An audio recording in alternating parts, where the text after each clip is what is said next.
สบายดีพี่น้องมื้อนี้กะมาสบายดีพี่น้องทั้งฟังไทยฟังลาวเลยต่างประเทศทุกมุมโลกเนาะพี่น้องที่ดูคลิปของสาวเลี้ยงงัวสาวออกกระเทยหน้าแหมแก้มใหม่เนาะพี่น้องเนาะมื้อนี้กะมาเลี้ยงวัวเหมือนเดิมอาชีพเดิมๆวันนี้ก็เป็นวันขึ้น8 ค่ำเดือน8ถึงเดือน7พี่น้องกับป้าหูเนาะสาวออกไปลงวัดไปจังหันมาแล้วครูบาเนาะแล้วก็ปีนี้เนาะแล้วก็เขาเจ้าว่าปีนี้มันเป็นปี82หนมันก็จะแรงเนาะพี่น้องเนาะแล้วก็สาวออกไปติดตามเรื่องบัตรคนจนที่ประเทศไทยเขาให้มีบัตรสวัสดิการแห่งรัฐเดือนละ300 บาทหาได้พอได้ซื้อแฟบยาสบู่ยาสีฟันยาสีแขวเนาะพี่น้องเนาะแล้วก็วันนี้ก็เป็นฟ้าแดดที่แบบว่าอากาศครึ้มแน่แดดแน่เนาะพี่น้องเนาะหัวมันก็กินหญ้ากินนี่สิหัวไทยเนาะพี่น้องมันเป็นสัตว์แทะเล็มเขาก็สิมานั่งขานั่งรัดอยู่เพราะว่าเขาจะบ่ให้มันเดินบ่อยถ้าเดินบ่อยมันไม่ค่อยกินหญ้าพี่น้องวันนี้มีธุระช่วงนี้มีธุระตลอดมีธุระอันจะไปที่นู่นที่นี่เนาะพี่น้องเนาะแดดร้อนพี่น้องทั้งนั่นร้อนบ่เนาะ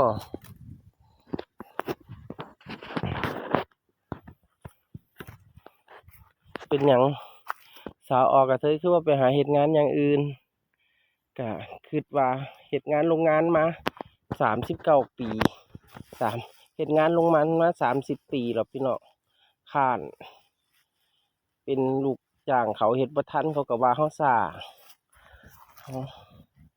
มาเป็นลูกนายเจ้าของสิล่ะพี่น้องเพราะได้มีอยู่มีกินถึงสิบ่ได้ร่ำได้รวยก็เพราะได้ซื้อนั่นซื้อนี่บ่ได้ขอเขาพี่น้องกินเลี้ยงวัวไทยนี่มันสิบ่หนีน้ำพี่น้องมันสิวนเวียนอยู่แต่หม่องน้ำอยู่นี่เพราะว่ามันเป็นสัตว์ที่ขาดน้ำไม่ได้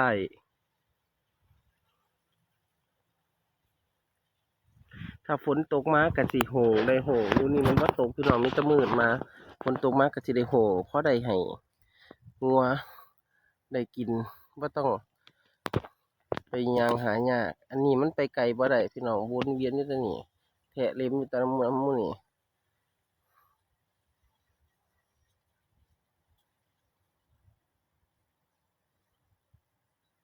ก็ถือว่ามีหม้องเลี้ยงดีได้พี่น้องเพิ่นบ่เฮ็ดนาปีนี้คันเพิ่นบ่เฮ็ดก็โอ้ยหน้าฝนอยู่นี่ล่ะเบิดปีพี่น้องเอ้ยแต่ละมื้อแต่ละเว้นก็จั่งซี้ล่ะพี่น้องจักสิเฮ็ดหยังขอบคุณมืออันน้อยๆนิ้วก้อยอันเรียวๆงามๆที่กดไลค์ให้เด้อเบิ่งติล่ะเฮาไปลัดทั้งพุ่นมันก็มาทั้งพี่เฮาหอบสาดไปทั้งพี่มันก็ไปทั้งพุ่นเฮาหอบสาดไปทั้งพุ่นมันก็หลบมาทั้งพี่ก็เดินออกกำลังกายเนาะพี่น้องเนาะมักดีเด้พี่น้องเลี้ยงงัวใหญ่บ่ได้ดอกพี่น้องเอ้ยบ่มีหญ้าบ่มีที่เป็นของเจ้าของพ่อแม่ก็ตายป๋าเบิดแล้วที่สึกแบะมือเดียวก็บ่มีแต่งัวนั่นล่ะพี่น้องทรัพย์สมบัติในชีวิตก็มอเตอร์ไซค์ห่างคันเดียวมอเตอร์ไซค์ก็บ่ห่างดอกเวฟร้อยได้8 ปีแล้วตั้งแต่ออกมานี่พูนเบิ่งมันสิย่างไปหยังจังซี่ล่ะพี่น้องมันย่างมื้อนี้ออกมา10:44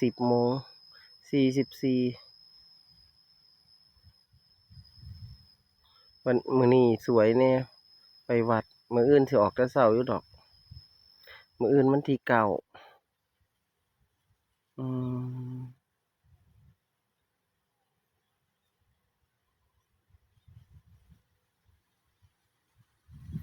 พูนวันนี้ถ้าเฮาหอบสาดไปนั่งทั้งพูนมันก็สิหลบมาทั้งพี่เด้มันก็สิหอบสาดไปทั้งพูนอีกก่อนถ้าเบิ่งมันสิหลบเด้อพี่น้องเด้อลุงสิพาข่อยย่างวนนี่3 รอบ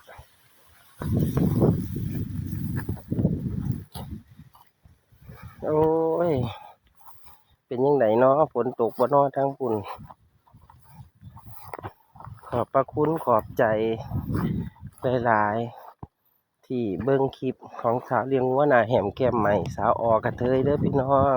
อยู่คนเดียวเด้อพี่น้องบ่มีแฟน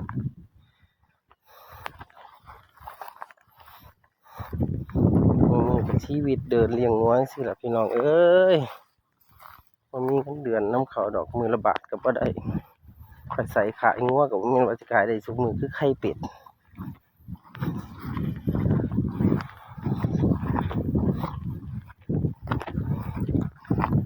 ฟ้าแดดก็ถือว่าอากาศดีอยู่พี่น้องพุ่นเนี่ยแต่ว่าฝนมันบ่ตกแต่ก็ตกอยู่แล้วมันก็ได้ซุ่มพอมีหญ้าให้เล็มอยู่เพราะงัวมันมักหญ้ามักเล็มหญ้าเหี่ยนสั่น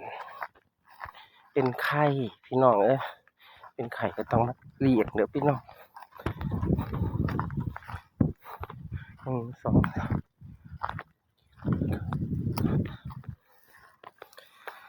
2ลุกเผลอบ่ได้เด้อพี่น้องเผลออีกหน่อยๆมันลงกันเข้ากำเลยเด้อพี่น้องงัวไทยหน่อยบ่แม่นงัวน้อยเด้อเนี่ยลูก4 โตเลยเด้อเนี่ย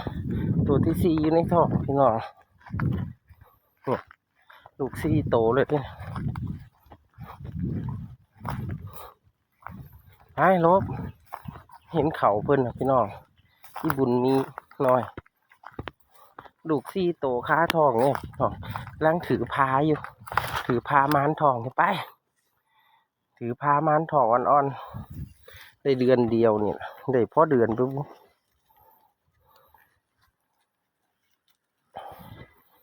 มันก็น่าไปหาตั้งแต่ของเขา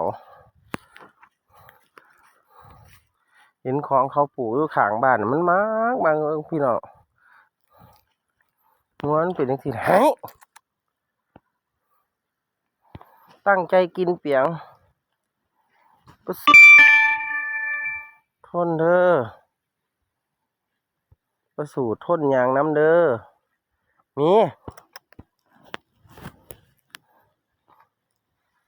ประสูทนยางน้ำเด้อฮ้อนแดดเด้อถ้ามันเล็มจังซี่ก็ให้มันเล็มพี่น้องขาดน้ำเนี่ยเขาเพิ่นอยู่ใกล้ๆเนี่ย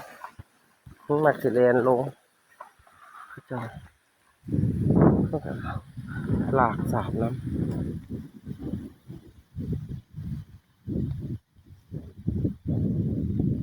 ถ้าฝนตกมาก็เฮ็ดให้หญ้า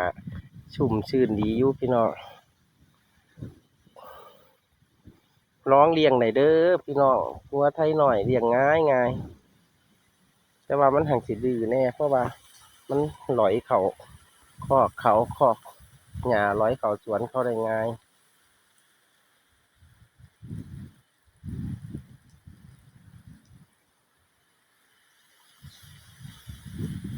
แต่ว่าถ้าได้เลี้ยงแล้วจะหลงรักเพราะเขาตัวน้อยเขากินน้อยปล่อยออกไป1 ชั่วโมง 2 ชั่วโมงก็อิ่มแล้วจ้าเห็นบ่แม่กับลูกเลยลูกใหญ่ก็แม่ลูกตัวแรกของมันเห็นบ่พี่น้องมันกินง่ายถ้างัวใหญ่งัวจังซี่มันก็เป็นกายไปแล้วกินไม่ค่อยดีปานใดนี่เห็นบ่พี่น้องไถเบิดเลยกินหญ้าดีมันจะมาเข้ามาสวนเพิ่นอันนี้ก็ท้องแล้วนะอันนี้ก็ลูกอีเตียล่ะพี่น้องนี่ลูกมันลูกตัวแรกมันเลยตัวเมียไป หน้าฝนคอกก็จะสกปรกหน่อยเนอะหน้าแล้งถึงจะสะอาด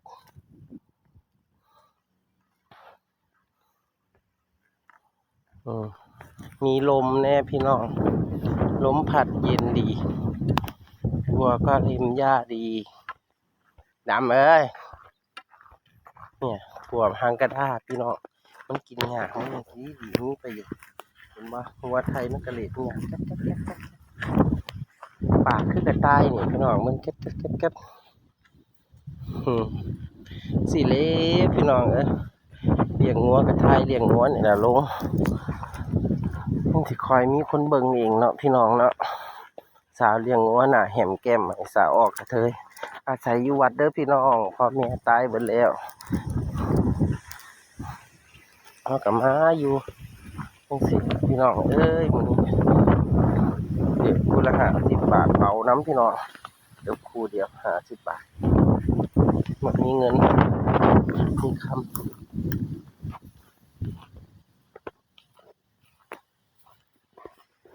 บ่แม่นหน้างามบ่แม่นผู้รอผู้งามอย่างดอกพี่น้องผู้ไปมาซ้ำเขากันเดียโตนศาสตร์กับทรงมาหาปลากระป๋องทรง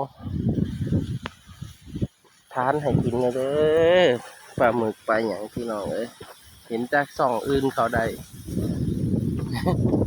บาดคนจนกับบ่ได้น้ำเขาคนละเกินกับบ่ได้น้ำเขาพี่น้องเฮ็ดกับบ่ทันเขาเฮ็ดกับบ่ได้เครื่องสแกนหาก็ยากโทรศัพท์ก็ห่างมือสองพี่น้องอยากกินอยู่ปลาหมึกแห้งอยากกินเพราะได้ปิ้งมาพ่อเขามาเลี้ยงวัวค่ะพ่อแม่ FC คนใดสนใจอยากทานข้าวทานน้ำทานอาหารถือว่าให้กำลังเด้อพี่น้องเปิดรับบริจาคอยู่คนเดียวเสื้อผ้ามือสองท่านเป็นกางเกงกับเอว 43เด้อพี่น้องถ้าเป็นส่งกับถ้าเป็นส่งกับเอว 43ถ้าเป็นเสียค่ะไซส์ XL ก็ได้ข้อกลมขอแขนยาวแห่งมากพี่น้องนี่เด้อหน้าตาผู้ใดบ่เคยเห็นสาวออกกระเทยเลี้ยงงัวอยู่ทงกะบ่ได้งามนี่หยังดอกพี่น้องกะซ้ำนี่ล่ะสวัสดีค่ะสวัสดีค่ะสบายดีชาวไทยชาวลาวถ้าเป็นเขมรก็จุมเรียเสระบองนะถ้าเป็นกัมพูชากัมพูชาจุมเรียเสระบองถ้าเป็นลาวก็สบายดีถ้าเป็นคนไทยก็สวัสดีนะพี่น้องเนาะสวัสดีพ่อแม่พี่น้องเด้อถ้าผู้ใดเรียนตนศาสตร์อยากบริจาคกางเกงมือขาสั่นมือสองเอว 43หรืออาหารแห้งปลาหมึกพวกปลากระป๋องมากระส่งมาได้เด้อพี่น้องเด้อทักมาทั้งนี่แหละทั้งเพจทั้งช่องนี่แหละคอมเมนต์มาเดี๋ยวสิเข้าไปอ่านเด้อพี่น้องเด้อว่าจะเป็นช่องไม้อยู่คนเดียวเลี้ยงวัวเนาะพี่น้องเนาะวันนี้อากาศดีมากเลยวัวไปแล้วพี่น้องเอาก็ต้องน้ำคนไปเรื่อยๆบัตรสวัสดิการแห่งรัฐเมืองไทยก็ดีอย่างหนึ่งเป็นคนไทยมีบัตรมีอย่างไรส่วนมากคนประเทศลาวประเทศเขมรกัมพูชาประเทศพม่าพวกเนี่ยเขาเจ้าเสียนอยากมาได้ผัวได้เมียคนไทยพอได้แล้วลูกก็สบายเรียนฟรีมีสวัสดิการทั้งลูกทั้งตั้งแต่เกิดทั้งลูกทั้งครอบครัวทั้งพ่อทั้งแม่เฒ่าไปกับว่าเฒ่าซื่อๆมีเงินเบี้ยผู้เฒ่าพิการก็มีเงินเบี้ยพิการบ้าว่าเต็มบาทก็มีคนมีเงินบาทเนาะพี่น้องเนาะนี่แหละที่เขามักคนละคนเขมรคนกัมพูชาเขาหมักเขาอยากมาอยู่กับไทยอย่างนั้นเลยแล้วก็จะตามตูดตามก้นไปเนาะพี่น้องเนาะ ยคนทั้งคนเขาพระเจ้าเริ่มยาวมันก็อากาศดีมันก็บ่ค่อยหิวน้ำพี่น้องว่าถ้าอากาศร้อนก็สิหิวอยู่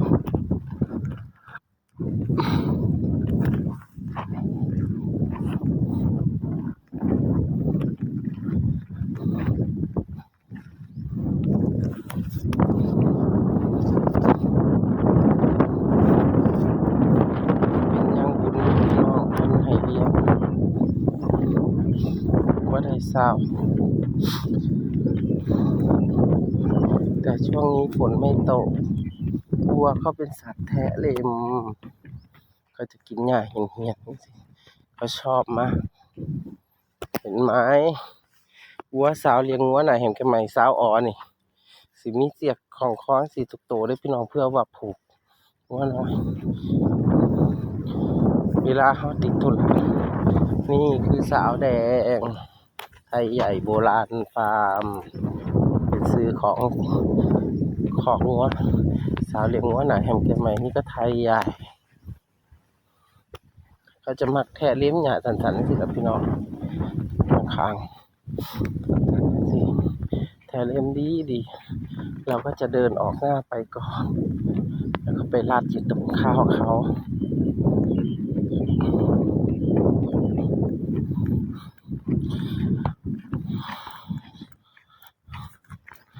เวลาแดดก็แดดร้อนถึงแล้วตรงที่เราจะพักผ่อนกายา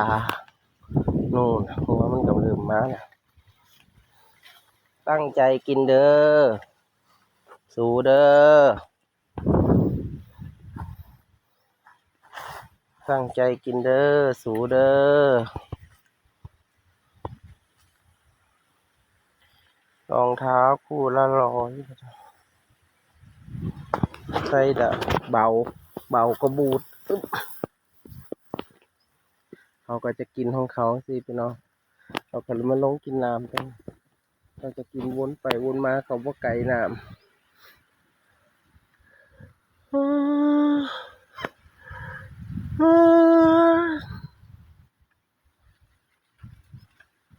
เขาก็เป็นสัตว์แท้เลมบุญเอ้ยมึงแท้เลมเด้อ